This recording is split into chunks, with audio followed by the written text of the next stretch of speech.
Ahora vamos a trabajar con lo que son los datos agrupados. Recordemos que los datos agrupados son aquellos que se encuentran en la tabla de frecuencia. Entonces vamos con esta tabla de frecuencia a encontrar media, mediana y moda. Ahí les estoy dando la tabla, la suma de los datos de la frecuencia me da el total de la muestra y la primera fórmula con la que vamos a trabajar es la de media aritmética, que me dice que va a ser igual a la sumatoria de la frecuencia por la marca de clase entre el total de la muestra. ¿Qué vamos a hacer primero? Vamos a encontrar la marca de clase. ¿Qué es la marca de clase? Recordemos que la marca de clase es agarrar ambos datos de la categoría, sumarlos y dividirlos entre 2. Es decir, que si yo agarro 3 más 5, lo sumo y lo divido entre 2, me va a dar 8. 6 más 8 y lo divido entre 2, me va a dar 7. 9 más 11 y lo divido entre 2, me va a dar 10. 12 más 14 y lo divido entre 2, me va a dar 13. Y 15 más 17 y lo divido entre 2, me va a dar 16. Una vez que yo ya tengo esta marca de clase, voy a agarrar ambas columnas, frecuencia y marca de clase, y voy a multiplicar los datos.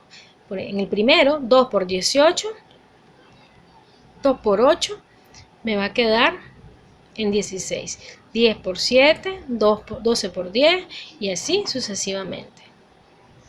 Una vez que yo ya obtengo la multiplicación de la frecuencia por la marca de clase, voy a sumar toda esa columna.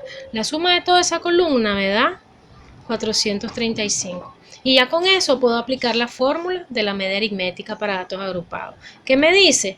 La sumatoria de la frecuencia por la marca de clase, que equivale a 435. Entre el total de la muestra, que son 40 datos, mi media aritmética me va a quedar en 10.875. Y ahí tendría mi media aritmética para datos agrupados. Para el caso de la mediana, a diferencia que los datos no agrupados, que no se calcula y solo es la posición, en los agrupados sí aplicamos una fórmula. La fórmula de la mediana me dice que va a ser igual al límite inferior más el tamaño de la muestra entre 2 menos la frecuencia acumulada anterior sobre la frecuencia por el ancho de intervalo. Entonces, lo primero que yo tengo que escoger acá en esta tabla es quién va a ser mi categoría mediana. Y se dice que la categoría mediana es la que se encuentra en medio. Al ser 5 datos los de la tabla, entonces yo voy a agarrar el valor de en medio, que sería el tercero. Y ahí voy a obtener lo que se conoce como mi categoría mediana. ¿Qué necesito yo para esta categoría mediana? Dentro de la fórmula, el límite inferior y la frecuencia acumulada anterior. El límite inferior, ¿cómo se agarra?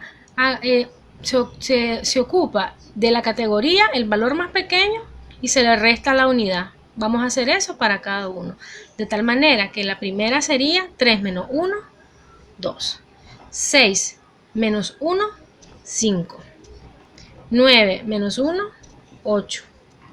12 menos 1, 11. Y 15 menos 1, 14. Y de esta manera yo obtengo este límite inferior, ¿verdad? Restando cada uno de estos valores la unidad. En el caso de la frecuencia acumulada, acordémonos que es sumar siempre la frecuencia anterior. En el caso de la primera frecuencia, que es 2, se le suma la anterior, que me quedaría 2, porque no hay nadie antes de ella. En el caso de la segunda, se le suma la anterior, que sería 2, y 10 más 2, 12. En el caso de la tercera, que es 12, se le suma el anterior de ella, que sería 12 más 10, 22, más 2, 24. En la que sigue, 9 más 12 más 10 más 2, que me va a quedar en 33. Y de tal manera que la última me quedaría, ya sumando 7 más 9 más 12 más 10 más 2, me quedaría en 40. Una vez que ya establecí todos estos datos, empiezo a sustituir. Entonces esto me va a quedar. Esto me va a quedar límite inferior de la categoría mediana, que ya dijimos que es 8, más tamaño de la muestra, ya sabemos que son 40 datos entre 2, menos la frecuencia acumulada anterior. Si la frecuencia de la categoría mediana es 24, la frecuencia acumulada, entonces la anterior sería 12. Entonces voy a poner acá 12. Y todo esto entre la frecuencia de la categoría mediana, que en este caso sería 12. Y el ancho de intervalo, ¿cómo encuentro el ancho de intervalo para los datos agrupados? Agarro cualquier dato de la categoría y lo resto. Es decir, si yo puedo decir 5 menos 3, o 8 menos 6, o 11 menos 9, y me da la misma respuesta. Y eso es lo que se conoce como el ancho de intervalo, que en